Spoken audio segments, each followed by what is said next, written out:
Today's program is brought to you by pennystockprofessor.com. For all the best OTCBB stock picks, sign up at pennystockprofessor.com.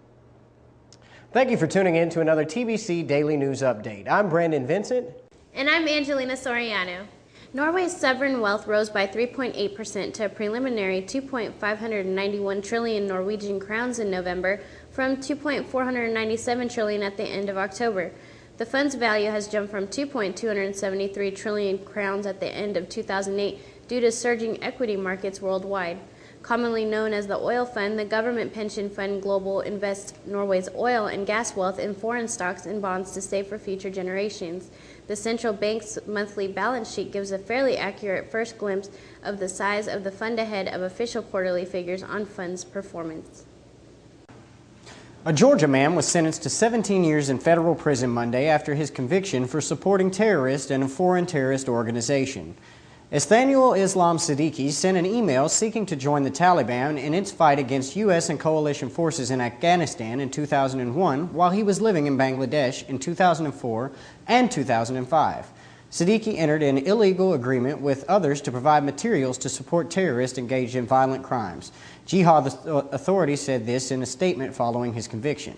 He was found guilty of 4 terrorism-related offenses following a 7-day trial in August. Siddiqui lived in an Atlanta suburb. Goldman Sachs is selling its stake in German wind turbine maker Nordics. Goldman will sell almost all of its 14% stakes except for a few shares, adding that the package was likely to be sold to an investor. Goldman's stake, which it holds directly and through Stitching, a related Dutch entity, accounts for about 9.358 million shares worth about 99 million euros. Goldman Sachs had taken a slightly bigger stake of 10.729 million shares as part of Nordic's capital increase in 2005, but had started to sell off small bits over time. Nordic's biggest single shareholder is Skion, the investment vehicle of Suzanne Clatton, who is also a major shareholder in Altana and BMW. The sources said that Clatton would not buy additional shares in Nordics from Goldman. Iran announced Monday that it will try 3 Americans who were accused of espionage after entering the country illegally during a hiking trip. The announcement by the foreign minister comes after Iran last week demanded the release of 11 Iranians who, it says, are being held by the U.S. The foreign minister did not say when the trial of the 3 Americans will begin or the charges listed other than the fact that the Americans had entered Iran illegally with suspicious objects. Citigroup laid out a plan to repay the money it owes the government, including issuing $17 billion of stock immediately, as the bank looks to end the executive pay restrictions that came with the funds. The deal begins to dissolve what has been a troubled relationship between Citigroup and the government, which bailed at the bank with 3 rescues last year and this year, but also pressured it to sell businesses and remove executives. The government plans to sell the roughly $30 billion of Citigroup shares it owns, and is ending its agreement to guarantee a roughly $250 billion pool of Citigroup assets against outsized losses. The government estimates it could see a profit of $13 billion to $14 billion on its investment in the bank. The Treasury said it was pleased Citigroup was moving forward with the plans. President Obama asked Monday for the nation's banks to increase lending, saying that he was getting too many letters from small businesses unable to borrow money. America's banks received extraordinary assistance from the government, and now that they are back on their feet, the government expects extraordinary commitment from them to help rebuild our economy. The president said on the CBS show 60 Minutes that he did not run for office to help out a bunch of fat-cat bankers on Wall Street. I'm Kathy Hill, and I founded Tax Tiger to help people just like you with IRS problems. We lost our business in this recession and owed the IRS $61,000. We hired a well-known company we saw on TV but lost our money with no results. Thankfully, we found Tax Tiger, who negotiated a low settlement of $260. Tax Tiger gave us our lives back. The experts at Tax Tiger are so caring and professional, we highly recommend them. Call us now for a free consultation and let the experts at Tax Tiger give you a good night's sleep. The Dubai financial market continued its uptrend for the second session Sunday amid good buying interest across the board. Speculators dominated trading in the market. The DFM index added 54.59 points yesterday, or 3.33% to close at 1,695.35 points. The market opened with a bullish trend and rallied sharply during intraday trading on stock gains in leading active stocks.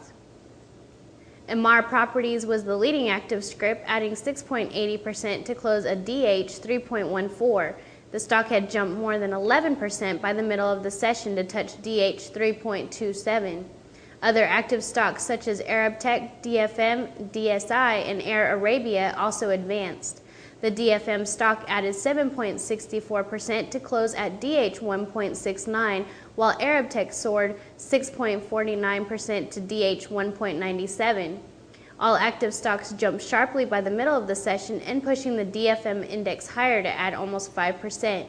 However, quick profit booking was seen in the last hour of trading, and active stocks lost part of their gains. The DIB stock was the top gainer yesterday, as it added 11.17% to close at DH 21.9. The stock was able to maintain most of its gains during the session on the back of good buying interest. Today's dynamic watch list is brought to you by OTCBB.com, Quote Media Incorporation, QMCI, Mobile Pro Corporation, MOBL, XKEM, RGRP, ACHI, IMNR, Unigene Laboratories Incorporation, UGNE, CKEIE, Opexa Therapeutics Incorporation, OPXA, Cargo Connection Logistics Holding Incorporation, CRGO, MGEN, Axial Vector Engine Corporation, AXVC, and NVAO. Toyota announced today that they will be selling a plug-in version of the third-generation Prius around 2011. Sadly, the biggest automaker in the world by volume will only be dipping their toes in several tens of thousands of cars a year, at least at first. Hopefully, if all goes well, production will be increased rapidly to meet demand. Otherwise, Toyota risks falling behind its competitors with more aggressive EV and PHEV goals. But more importantly, a lack of supply could slow down the growth of the electrification of transport, leaving us dependent on polluting fossil fuels much longer. It is a bit early, so we don't have a full specification sheet for the plug-in Prius, but Toyota wants it to have an affordable price tag, which explains why the electric range will only be 14.5 miles. It will be the first vehicle to use lithium-ion batteries, and according to Toyota, it will get 135 miles per gallon, and the charge time should be 100 minutes. Thank you for tuning in to another TBC Daily News Update. I'm Brandon Vincent. And I'm Angelina Soriano.